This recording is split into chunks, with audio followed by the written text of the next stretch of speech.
Hello techies, welcome to another video. Today we'll discuss about monolithic versus microservices system architecture. This is one of the super important concepts that you need to learn if you are going to design any applications by yourself. Wondered how companies like Amazon and Netflix handle millions of users daily? The answer solely lies in the system architecture, specifically monolithic versus microservices. Let me give you some real world examples.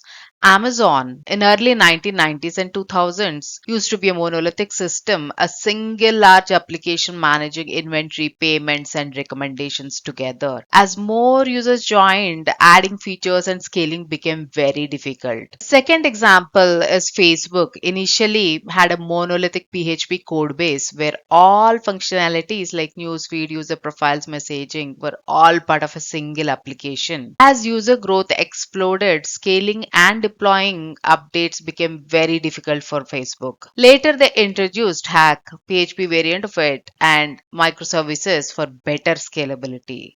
And the third example is LinkedIn, which was originally built as a monolithic Java application. As they scaled, performance issues cropped up due to heavy database queries and centralized architecture.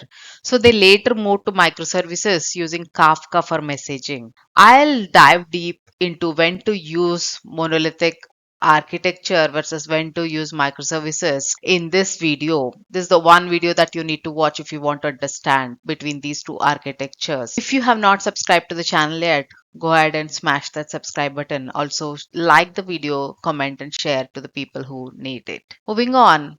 Monolithic architecture is a single unified application where all components like UI, business logic, and database are tightly coupled in one big code base. Think of it as a giant block where every feature is interconnected. Simple to develop and deploy, but we'll end up with scalability and maintenance issues as the system keeps growing. You can see from this example below all the user interface, business layer, and data interface, database, everything together. So this is monolithic system architecture. Develop and deploy as everything is in one code base for a monolithic system. But at the same time, if we have to make a small change, it requires redeploying the entire application. Debugging and testing is easier since everything is in one place, but as the system grows, debugging becomes harder due to complex dependencies that we'll end up with. Faster internal communication because there is no network latency between any of the services, so performance wise, we can see it's faster, but it is very harder to scale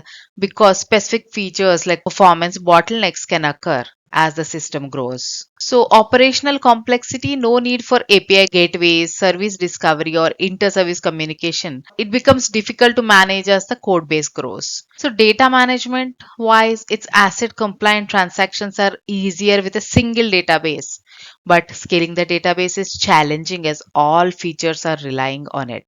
As we already discussed, scalability is a biggest disadvantage with a monolithic system. Technology stack, we can use a single tech stack, simplifying the complete development. But when a new technology arrives, it's difficult to adopt with monolithic system architecture without rewriting the entire system. Reliability wise, fewer points of failure compared to microservices, but failure in one module can crash the entire application, which is a major disadvantage. This team productivity wise, it works well for small teams with fewer developers, but larger teams will always struggle handling a monolithic application because of the slow development cycles that we'll end up with due to the dependencies. If you are studying for an exam, you can take a screenshot of this and prepare for it. Moving on, what is microservices architecture? Microservices architecture is a software design approach where an application is built as a collection of small independent services that communicate via APIs. APIs are application programming interfaces. Each microservice is responsible for a specific function such as user authentication or payments or search and can be developed, deployed, and scaled independently. What are the key characteristics of microservices? It's decentralized and independent. That is, every service runs separately and has its own database. It is scalable. individual services can be scaled based on demand. Its different services can use different programming languages and frameworks, which makes it more technology flexible. Resilient failure of one service does not crash the entire system, and we can only fix that one service alone. Real world example of microservices architecture. Netflix is one of the good example you can talk about. Before microservices, Netflix was using monolithic architecture. In the early 2000s, Netflix had a monolithic Java application. If a single feature, example recommendation, failed, the entire system was broken and affected. Scaling was difficult as the entire application had to be redeployed every time a change is made. After microservices, the modern Netflix transitioned to a scalable system handling massive traffic efficiently. Now they have separate microservices for user authentication, recommendations, and AI based personalization, streaming playback and quality adaptation, billing and payments, CDN optimization. So even if one of these systems goes down, users can still stream videos without any issues. So the technologies they have used are Java, Python, Node.js, AWS, and Kubernetes.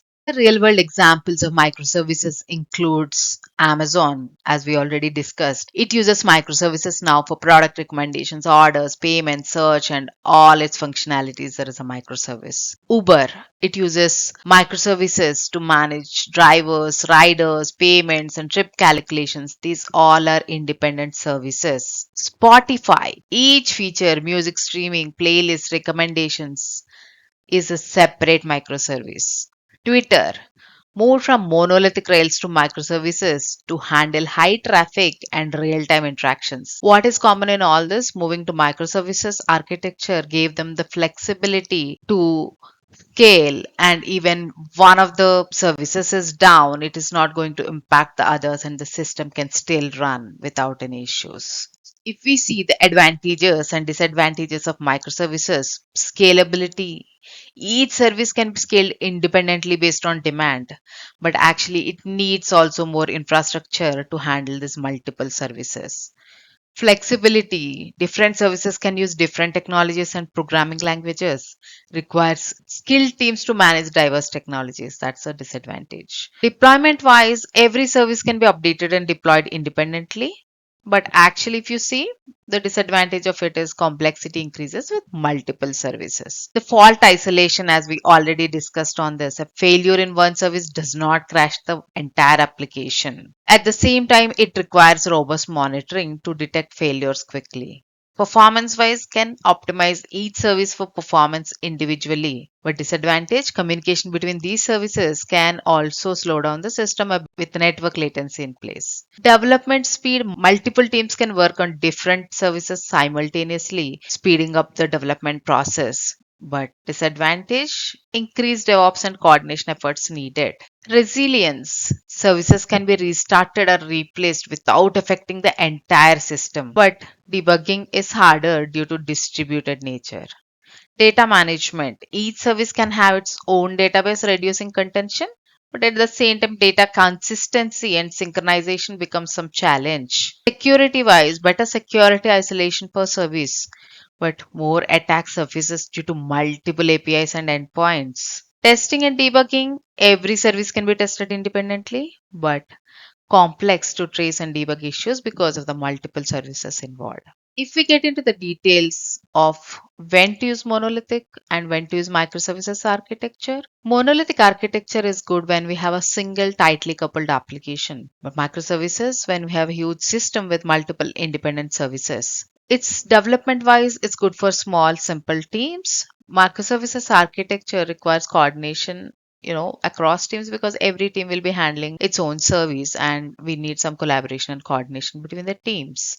Deployment, microservice needs, every service needs to be deployed independently, whereas the monolithic application is deployed together. Scalability, it's hard to scale specific components with monolithic architecture, whereas microservices is easily scalable per every service. Technology and flexibility. A monolithic architecture uses a single tech stack, whereas Different services can use different tech stacks in microservices, making it more technologically flexible. Fault tolerance in monolithic architecture, as we already discussed, a single failure can crash the entire system. Whereas in microservices architecture, failure in one service really does not impact others. Performance wise, monolithic architecture is faster for smaller applications. Microservices can reduce network latency between services. Data management, monolithic architecture uses centralized database.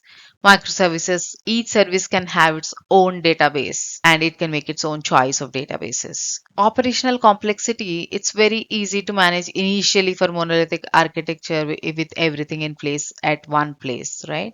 Microservices requires API gateway, service discovery, and orchestration. Testing and debugging easier for small applications monolithic architecture, whereas microservices is more complex due to distributed nature. Microservices is best for large, scalable, and complex systems, whereas monolithic architecture is good for small to medium applications and for quick development. Hope this is clear for you. If you have come this far, you're finding our videos useful. For more exciting content, follow us. Don't forget to subscribe, like, comment, and share our videos to help us bring more valuable information your way all for free.